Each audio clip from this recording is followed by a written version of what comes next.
Do it. Welcome back to Let's Start a Band podcast that we get into the nitty gritty of the music industry and see how to build a career from the ground up. My name is Josh Robinson, CEO of LMS UK, and today I've got someone I'm really excited to sit down with. She's an indie alt artist based in the UK. She's got a single out, a debut single, which is incredible, and potentially some new music. I'm going to let her introduce herself. What's your name, and how would you describe your music in one sentence? Okay, so my name is Aetheria. To describe my music in one sentence, I would say kind of an eclectic symphony where I'm weaving electronic music and lyrical melodic harmonies drawn from my basis in cathedral choirs. So quite a mix, but it works. A big range in there. Yeah. So City Lights, obviously your debut single. Take me back to the moment you decided to release it. Was there fear? Was there excitement? Where did it come from?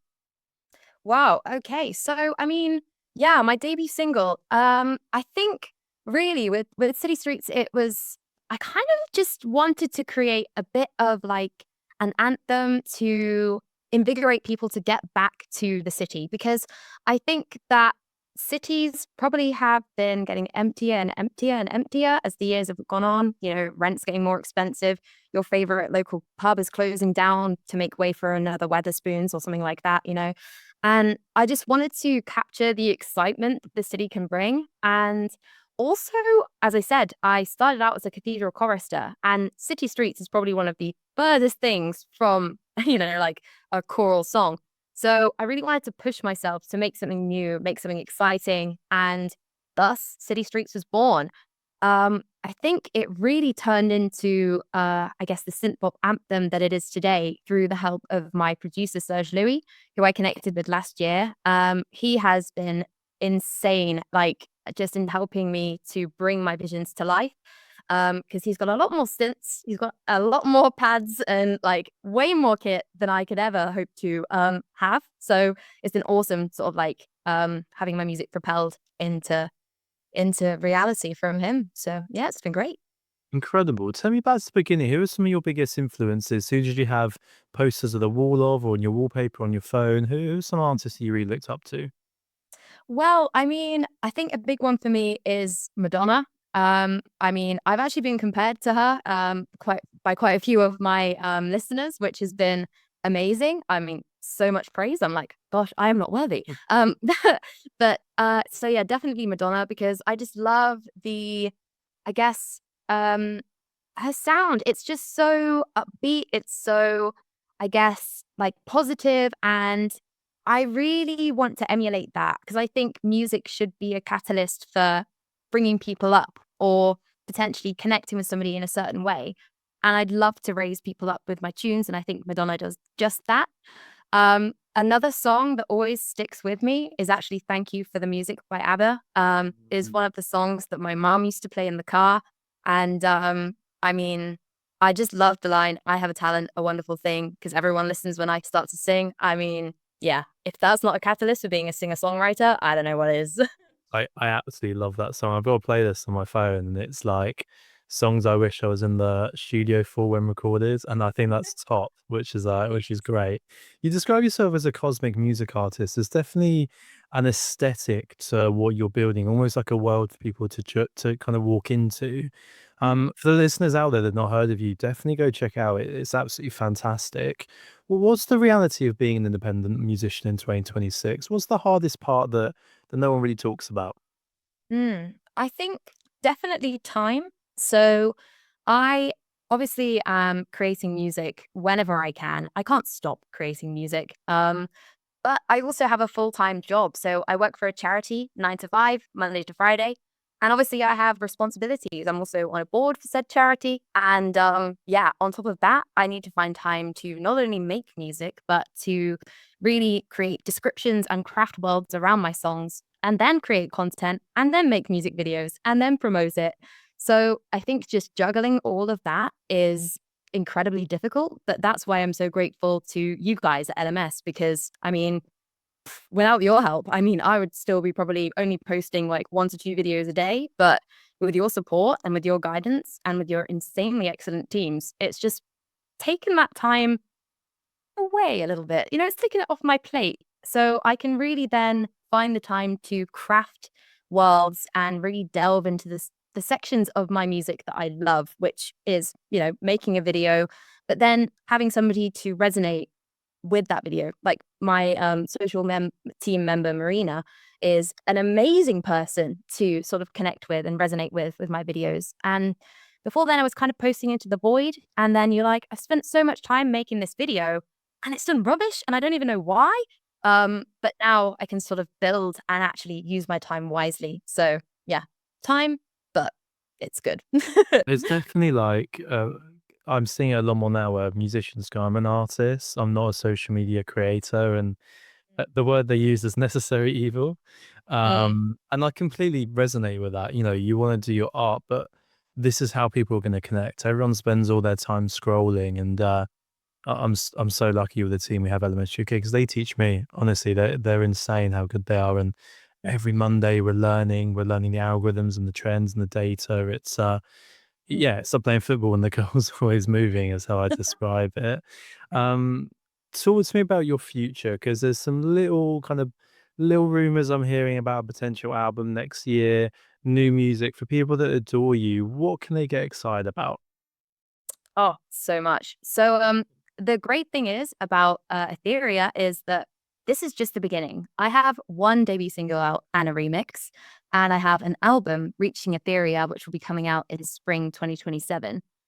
Now, this album is going to be a little bit different to potentially your typical album that will be released. It's going to be released as side A and side B complete because each track in like it segs into the next. So it's kind of a listening experience. But obviously, not everybody wants to sit through 15 minutes of music in one go. So every month up until then, we'll be releasing a single from the album so that people can get a taste and the flavor of what it's going to be like. And yeah, aside from that, we've got EPs lined up for 2027, 2028. We've got so much music, we just can't get out fast enough. So yeah, there's lots to look forward to. And I definitely think that fans and new listeners will appreciate that every single is also wildly different. The album spans through so many different genres because I want to give people a window into Etheria. And yeah, they're not going to be bored. I'll put it that way. Amazing. Yeah, I think I love how well thought out you've put that, and it's different because we live in a culture now where everything's single, single, single. I miss having a good body of work. As you'll see behind me, I'm a massive vinyl kind of guy.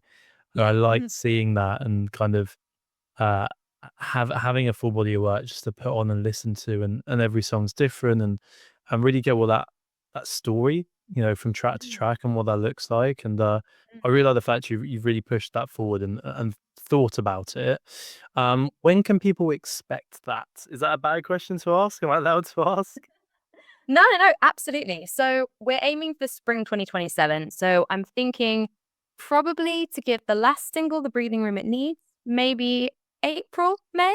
So just in time for summer, you can chuck on some Etheria and, go for a walk in the woods, do some stargazing, go for a party out in the city. Any of those would fit perfectly. I love that. I absolutely love that because I do sometimes when I listen to music, especially for a new artist, I think, where would I listen to this? Would it be in the car? Would it be for like an evening? Like where am I? So the fact you've actually placed where you think people are going to listen, that it fascinates me. An artist thinks like that. Well, what's one musical idea you've always wanted to try but haven't attempted yet? Ooh, well, I mean, I haven't attempted this yet, namely because I haven't dedicated enough time to it. But I'd love to teach myself how to play guitar and, set up the proper indie format of the acoustic guitar and singing because a lot of my music is it's large, the sounds are broad. There's a lot of synths in there. It's very sort of 80s, some are very anthemic. But for one of my future projects, it's an EP that's going to be called Sonda, which essentially, for those who may not know what Sonda means, it's looking into, I guess, people watching, for example. So looking into the lives of other people and recognizing that person has a whole universe around them. You know, they have complex relationships, they have aspirations, they have, burdens that they carry every day, and sort of recognizing that. And in order to convey that, I really wanted to do more of a stripped back acoustic sound. So I'm going to challenge myself to learn guitar and bring that EP to life. But yeah, I'd love to try that. Incredible. I think that's an amazing outlook to have and to do. Okay, so if I was a fly on the wall during one of your sessions, what would surprise me about how you work? Probably, maybe how simple it is. So, Mm, essentially, I make most of my songs on my Mac, which I'm using right now. I have an Arturia synth and, a W87 mic, and yeah, then my headphones, and that's pretty much it. Then essentially, when I go over to my producer's house, it's a studio at his apartment, and again, he's got his synths lined up. So it's not like I'm going to, like Abbey Road or anything like that. And I think that that's quite a comforting realization for artists and people who are maybe considering starting making their own music. You don't have to fork out thousands to go to a studio. You can create gold within your own four walls. And yeah, I think that's something that's really important to remember, but sometimes quite surprising to realize.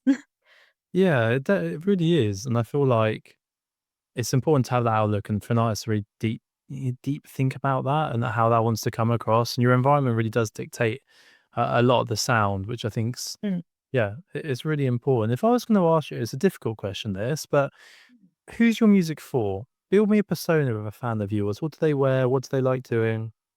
Mhm. That's a great question. So I think Etheria, my music, it's for those who, maybe look a little bit deeper, maybe don't take everything at face value. They read between the lines. Mm. They're also not obsessed with materials. So kind of accepting that happiness comes from within, not the things that we can buy. And I think an Etheria fan would be somebody who looks up at the stars and asks why, ask the big questions.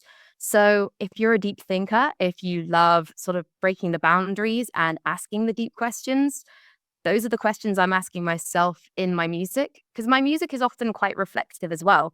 I write about states of mind, states of being, and the questions that I ask myself every day. And I think if that resonates with you, if the sort of introspective but broader, wider, bigger picture thinking fascinates you, then my music is right up your street. I love how you pitched that, and I think it's absolutely spot on. Uh, and for those deep thinkers of the world, what's for yourself? What would you like to be remembered for? Well, I mean, in all honesty, my music, because I make music not to make money. I mean, if I can resonate and connect with people, that is amazing, but money has never been the driver.